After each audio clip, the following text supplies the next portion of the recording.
Bonjour et bienvenue à Symboles et Intuition. On est présentement en train de décortiquer les symboles et la signification des cartes des arcanes majeures du tarot Rider-Waite. Aujourd'hui, on fait les cartes suivantes, c'est-à-dire la carte des amoureux et la carte du chariot.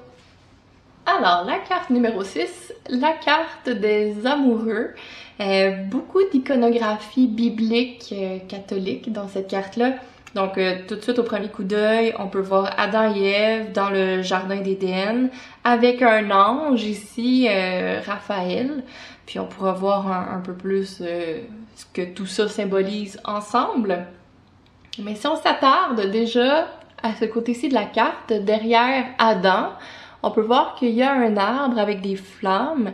Donc ça rappelle le buisson ardent, l'arbre de vie qui avait, en fait, par lequel Dieu s'est adressé à Moïse. Et qui fait un peu l'analogie à la révélation, au sacré, à la raison aussi. Donc à une voix qui parle, mais la voix de la raison. Donc Adam serait pas mal le symbole de la raison ici, de la pensée logique. Et puis Ève, quant à elle, derrière elle, eh bien, elle a l'arbre de la connaissance, donc avec les pommes. Puis on voit le serpent aussi à l'intérieur.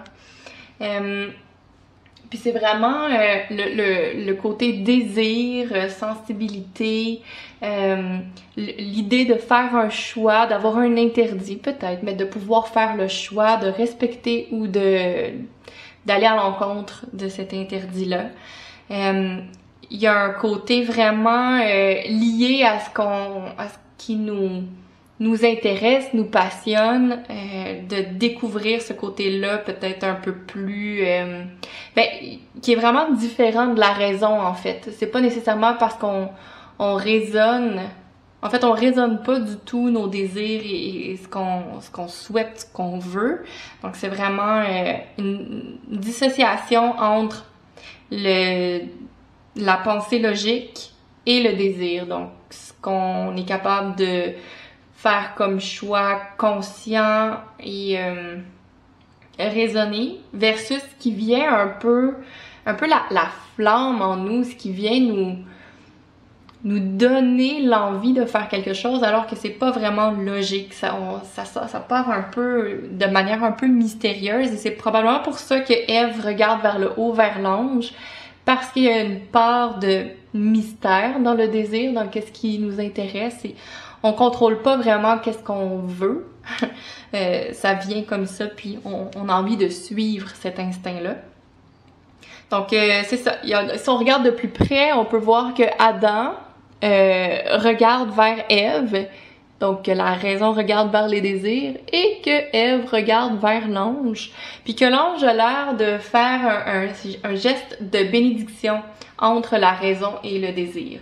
Donc ici, comme je disais, on parle de l'ange Raphaël, qui est un peu associé à la guérison, donc vraiment au lien, à l'entente puis à l'harmonie entre deux choses qui sont vraiment finalement différentes, voire contradictoires, aussi bien la raison que le désir, que l'homme et la femme, mais qui finalement peuvent devenir complémentaires et devenir quelque chose qui dépasse en fait, qui devient plus grand que simplement un acte fait par raison ou par désir.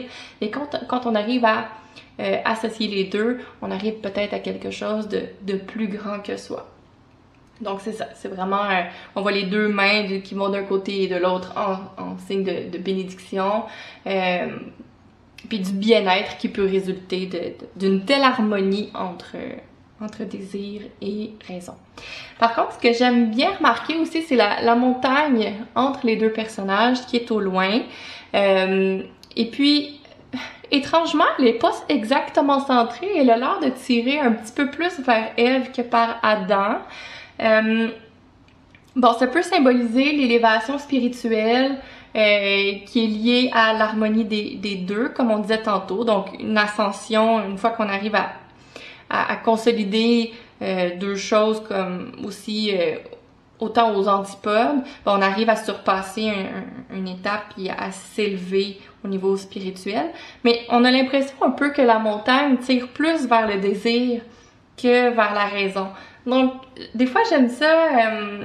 En fait, je me demande si c'est pas voulu, puis si on n'a pas justement voulu imager le fait que le désir est toujours un peu plus fort que la raison. Donc, c'est un peu l'idée d'aller chercher conseil. Quand on va chercher conseil chez quelqu'un, c'est beaucoup le côté logique qui parle. Donc, on a besoin d'aller chercher quelque chose, un avis neutre ou un second avis sur une question. Mais au final, ce qui fait qu'on va écouter ou non ce conseil-là, c'est beaucoup s'il est en ligne ou non avec notre désir. Donc, si ça y correspond pas, il y a des fortes chances qu'on n'écoute pas le conseil finalement. Comme si nos décisions, même si la raison va embarquer à un certain degré, parce que bon, on fera pas d'acte nécessairement qui va aller à l'encontre complètement de la raison sans vraiment se mettre soi-même en péril, est toujours fortement influencé par le désir et c'est toujours un peu ça qui mène. Moi, c'est un peu mon interprétation de la montagne ici. Je sais pas si pour vous c'est différent ou si vous y voyez autre chose, mais moi, c'est comme ça que je la vois. Donc bref, cette carte-là va parler beaucoup d'union, de relation avec l'autre, de communication, d'ouverture, d'honnêteté, de complémentarité. Ça peut être une entente entre deux parties qui sont prime abord un peu différentes, mais qui vont arriver à devenir complémentaires pour faire quelque chose de plus grand. Ça peut être un contrat, ça peut être une opportunité, un lien entre deux personnes, bref, que ce soit relationnel ou autre, qui va apporter quelque chose, une nouvelle dimension en fait. La carte numéro 7, le chariot, c'est aussi une carte avec beaucoup d'éléments à analyser. Donc, je vais essayer d'être concise, mais il y a vraiment une belle richesse à cette carte-là. Donc, je vais essayer de faire ressortir le plus d'éléments possible, tout en faisant le moins de mots possible, si j'en suis capable. Donc, encore là, une belle énergie créatrice avec la couleur jaune. Il y a beaucoup au niveau d'efforts, oui, cognitif, intellectuel, porté vers un but pour se dépasser, aller au bout de quelque chose. Dans le haut de son chariot, on peut voir un beau tissu étoilé qui est vraiment un signe de rêve, d'espoir, d'un projet qu'on veut porter à terme mais qui apporte vraiment quelque chose de positif. Donc, on n'y est pas encore, c'est pas encore son vrai ciel n'est pas encore atteint, mais il y a une belle idée de travailler fort pour y arriver. Puis, c'est en fait le tissu qu'il a choisi pour représenter le toit de son carrosse, c'est quand même parlant, là. Ça veut dire qu'il tend vraiment très fort vers quelque chose de manière volontaire, puis ça influence ses choix. C'est comme si quelqu'un souhaitait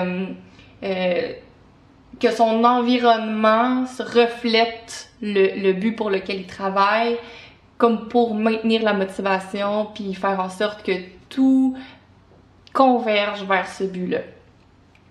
Il y a aussi une couronne avec des lauriers et puis une étoile sur le front, donc encore une étoile, encore un rêve, un but, quelque chose qu'on veut atteindre, vraiment sur le front, donc c'est la seule chose qu'il a en tête. La couronne de laurier, ben pour la victoire, pour le succès, donc c'est vraiment une très très belle carte forte pour ça, pour le côté de réussir, d'avancer, le pouvoir de volonté en lien avec un projet, donc ça c'est vraiment là.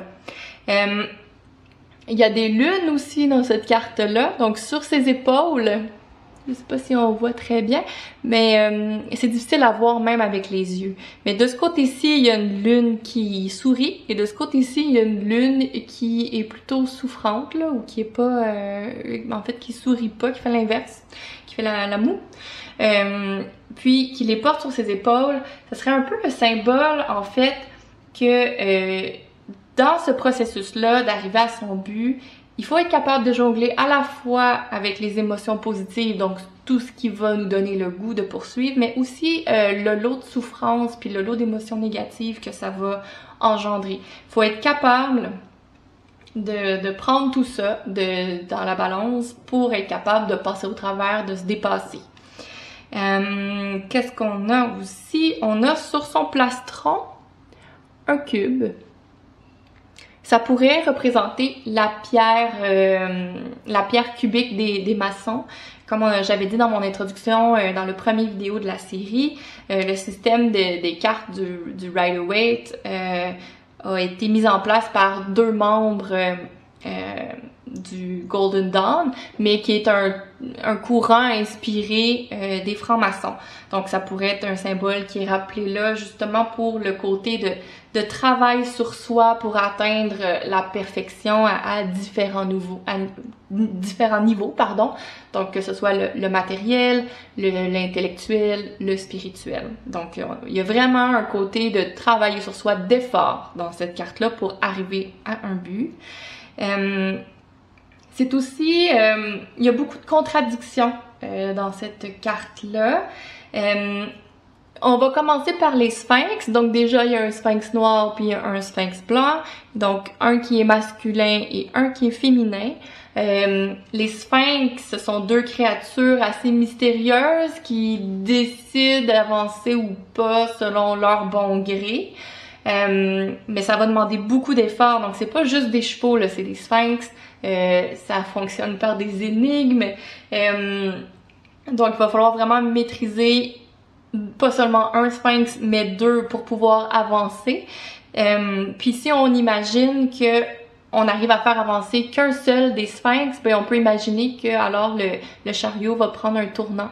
Donc il va pas pouvoir avancer en ligne droite, mais il va avancer d'un côté ou de l'autre. Fait que ce qui serait le plus efficace à ce moment-là, c'est d'être capable de concilier les deux, de faire avancer les deux en même temps pour pouvoir aller du point A au point B de la manière la plus efficace. Donc encore là, une notion d'effort dans la quête du but. Qu'est-ce que ça pourrait représenter aussi? Ça pourrait être le désir versus la conscience, peut-être, un peu comme sur les épaules, les émotions négatives comme positives, le devoir de faire quelque chose versus le droit de faire quelque chose ou la volonté de faire quelque chose, le cœur versus la raison, faire une action plutôt que rester passif. Donc ça peut être tout ça, de pouvoir juger dans la balance les deux à la fois pour pouvoir avancer puis se dépasser. Autre opposition dans la carte, ici il y aurait une petite boule jaune qui représenterait le soleil qui est associé à l'élément du soufre et les ailes qui seraient associées à Mercure. Mercure et soufre qui seraient 2 éléments en alchimie, donc 2 éléments opposés en alchimie, donc complémentaires. On a encore aussi un peu comme un réceptacle puis un petit bâton, donc comme un mortier et un pilon qu'on peut associer au lingam et au yoni. Donc ça, c'est des principes de l'hindouisme, mais de la complémentarité homme-femme, des principes féminins et masculins réunis, donc action-réception, qui atteignent un équilibre. Puis, ouais, c'est ça, il y a une belle complémentarité ici. Donc, vraiment beaucoup de notions d'effort, de réunion des contraires pour pouvoir se dépasser. Puis pour pouvoir avancer, parce que le chariot est quand même une carte de mouvement. Puis il y a encore une opposition, je trouve, à ce niveau-là, dans le fait que le carrosse a pas l'air le plus efficace, le plus ergonomique pour pouvoir faire une grande distance facilement. Il est assez, il a l'air assez lourd, assez cossu, puis il est assez carré aussi, donc ça a pas l'air de la chose la plus légère, la plus facile à diriger. Ça demande vraiment beaucoup de force, une espèce de domination de soi pour pouvoir passer au travers de certaines épreuves pour arriver à son but. Je crois que j'ai pas mal abordé chacun des symboles que je vois, que j'interprète sur la carte. Derrière, il y a comme de la civilisation. Ça pourrait indiquer peut-être qu'il faut sortir de d'une zone de confort, de quelque chose qu'on connaît pour aller s'aventurer quelque part qu'on connaît moins, vers l'inconnu, pour pouvoir justement passer à autre chose, parce que quand on reste dans nos pantoufles, ben on progresse pas en fait, on reste dans nos habitudes, alors que quand on se pousse en dehors de cette zone-là, ben c'est là où on arrive à exploiter des nouvelles forces, qu'on développe des nouvelles aptitudes, puis que ça nous permet de nous dépasser. Et c'est probablement le meilleur chemin pour atteindre un but qu'on s'est fixé, par exemple. Beaucoup de travail sur soi aussi dans cette carte-là. Un pouvoir de volonté, de se maîtriser, de réussir, toujours avec une notion d'effort pour maîtriser quelque chose ou se maîtriser soi-même, donc c'est super important. Beaucoup de détermination, puis même une idée de contradiction, mais des contradictions qu'on réunit pour obtenir quelque chose de plus fort encore. Donc, ça a l'air de rien, mais je trouve que c'est quand même une carte assez complexe avec des beaux niveaux de nuances qui sont possibles. Mais somme toute, une carte assez positive dans un tirage. Alors, voilà tout pour aujourd'hui. On a abordé la carte des amoureux ainsi que la carte du chariot. Donc, c'était les cartes 6 et 7 de la série des arcanes majeures du Rider-Waite. Et puis, n'hésitez pas, comme je dis toujours, si vous avez d'autres interprétations, si vous voyez d'autres choses au travers des cartes, moi ça me ferait vraiment plaisir qu'on puisse échanger à ce sujet-là. Donc n'hésitez pas à me laisser des commentaires. Et puis, on poursuivra avec les cartes 8 et 9 dans une prochaine vidéo.